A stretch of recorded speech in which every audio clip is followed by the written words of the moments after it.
You ever have one of those days where you can just feel something off before you even see it? That was me, rolling off the gravel road that morning in Wyoming. The sky so clean it almost hurt your eyes. The kind of sharp air that makes you forget about offices and bad coffee and all the junk that piles up in your life. I'd just spent 10 days down in Denver, talking shop at some investigators' conference, shaking hands with a bunch of ex-cops turned golfers, sitting through panels that mostly ended up as excuses to drink whiskey and tell old war stories. I came home wanting one thing: peace, a real bed, maybe fire up the grill, eat some elk steaks I'd been hoarding since last fall. But peace? Not that day. Two guys were standing right in front of my gate. Not by it, not waiting like normal folks, but dead center. Matching navy polos, clipboards, those dorky earpieces that look like you're expecting the president to call. One's fiddling with a folder, the other's talking into his walkie like he's calling for air support. I eased the truck to a stop, window down, just watching them for a second, trying to clock if this is some weird joke. "Can I help you, gentlemen?" Clipboard steps forward, maybe late 30s, built like he's just discovered CrossFit. Flashes a badge so plasticky I wouldn't use it as a luggage tag. "We're representatives from Lakeview Estates, HOA. You're Brandon Kaiser?" "Yep, that's me. We're here under Administrative Enforcement Directive. This property's pending jurisdictional reassignment." I swear, it was like he was reading from a script, trying to sell me a timeshare in bureaucratic hell. I hop out, slam the door. "That's my property," I tell him. "Bought it fair and square at a state auction. Got the deed, water access, permits, whole 9 yards. This isn't HOA territory."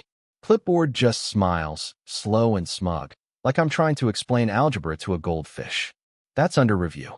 His buddy, the one with mirrored sunglasses and the attitude of a guy who runs a Facebook group for boat owners, steps in.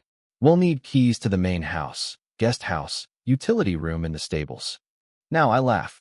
Not a polite laugh, a sharp bark that says, "Buddy, you just made my day.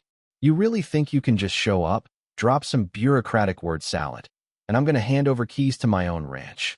I'm not even done talking before radio guy's hand goes for my belt, right where my keys hang. "We can take temporary custody, document everything." "Yeah, right." Instinct kicks in. I shove him back. Not hard, just enough to say, "Try that again and you'll regret it." He bounces back at me, grabbing for the keys. My hand throbs where he grabs, but before it gets ugly, my thumb finds the panic fob on the gate. Silent alarm. 10 minutes later, tires on dirt, backup arrives.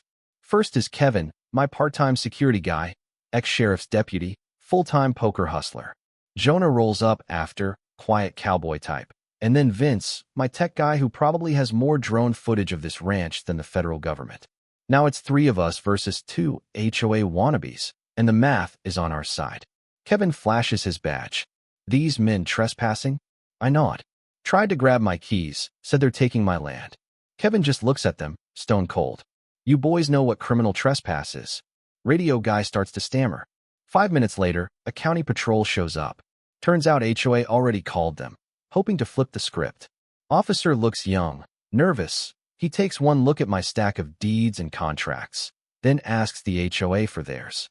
They have nothing but a laminated sheet and a bad attitude. Officer tells them to leave. Clipboard looks like he's chewing a lemon, tries to play tough. This isn't over. I just smile. Good, because I'm just getting warmed up.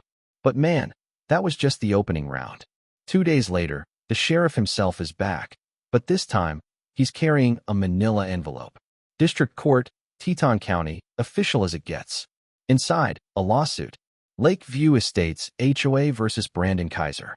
They're claiming that my 160 acres, including the waterfront I've paid taxes on, fenced, maintained, and built a pier for, was always supposed to be community shoreline. Some relic clause from the 1950s, attached to a scanned-in map, so wide and green it looked like they'd drawn it with a crayon. According to them, the state never had the right to sell it to me. I read it 3 times, and yeah, I've dealt with scarier folks, cartel types, corporate crooks, but this was personal. They wanted to erase my ownership with paperwork fiction. Didn't take long for the next punch to land. Vince calls while I'm out checking trail cams. "Man, you gotta check your email." There it is, a dry, polite letter from the Teton County Water Authority. My registered water access suspended, pending zoning dispute. That's right. They cut off my water rights. To my own damn shoreline. I laugh so loud a deer runs out of the brush. Called Danielle, my lawyer, who swears like a Marine when she's angry. They're staging a soft raid, she snaps. Land grab in sheep's clothing. If they get the county to question your status, they can freeze you out, stop repairs, stop building, even living there. That night, sitting on my porch, mug in hand, I watch the camera feeds and realize I'm under siege. Only nobody's firing shots. They're firing forms, rumors, procedural tricks. Next day, Jonah hands me a flyer from the general store. Public notice. Unauthorized use of ecological buffer zone. With a blurry drone photo of my pier. It hits me. They're not just coming at me legally. They're trying to ruin me in the public eye, paint me as some greedy outsider stealing their shoreline. I've seen this before. Once you control the story, you're halfway to winning the war.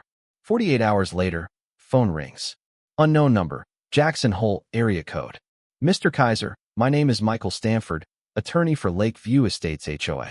Off the record, if you transfer a 40-acre buffer along the lakeshore into community co-stewardship and give us access to your pier, we'll drop the suit. If not, well, services will remain complicated. That's when I knew for sure. This wasn't about the environment or community or any of that. It was a shakedown. And if you think I was about to fold, you don't know me at all. That night, Vince and I hatched a plan.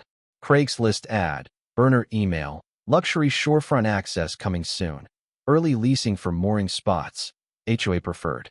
Within 2 days, Karen DeWood, HOA president herself, bites the bait, emails from her official account, even attaches their community access map with my peers circled as a future public doc.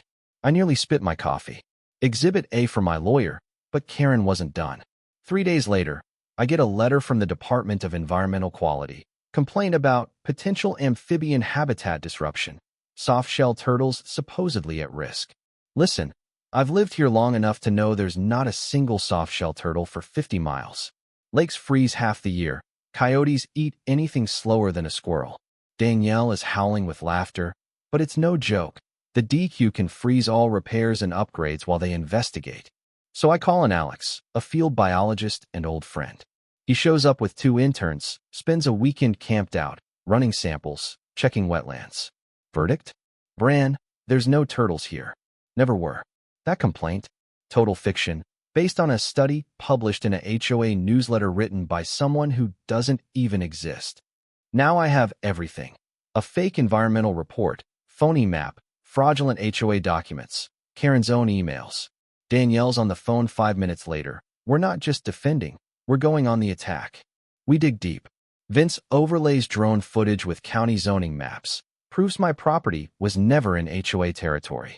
Danielle finds an official state letter from 2006. My land specifically excluded from any future zoning adjustment. We get a crusty old surveyor, Rod, to walk the boundaries. He finds the HOA's claim actually overlaps with 3 other private owners. Now it's not just my fight. I call a meeting at the Grange Hall, lay out the evidence for every landowner in 5 miles. The room turns furious in 20 minutes. Turns out Lakeview's new map claims everyone's fire roads and trailheads as shared community access. We form a coalition. We countersue for fraud, harassment, defamation, obstruction, you name it. $2.5 million, and we bring receipts. And here's the twist. Vince's burner email catches Karen on voicemail. We'll have access to that pier. He's just holding it for now. We're taking it back soon. We blast that recording to every major news outlet in the region. Danielle files it with the state bar. The next court day, the gallery is packed. Townsfolk, local journalists, a couple of city officials. Karen sits across the aisle, lacquered hair, 3 lawyers in tow. Judge Cynthia Prater is no nonsense, and Karen's crew tries the usual community values speech, waving their fake map like gospel. Danielle's turn. She walks the judge through real documents, state letters, the biologist's testimony, drone footage, even plays Karen's "We're taking it back soon" clip. By the end, Karen's mascara is sweating. When the judge asks if the recording's real, Danielle says, "Server logs, Your Honor." Karen tries to argue context. The judge isn't buying it. "You are misleading," she says. "You knowingly submitted false documents." refers Karen for prosecution, tosses the whole HOA case, restraining order against any further HOA access, sets damages hearing.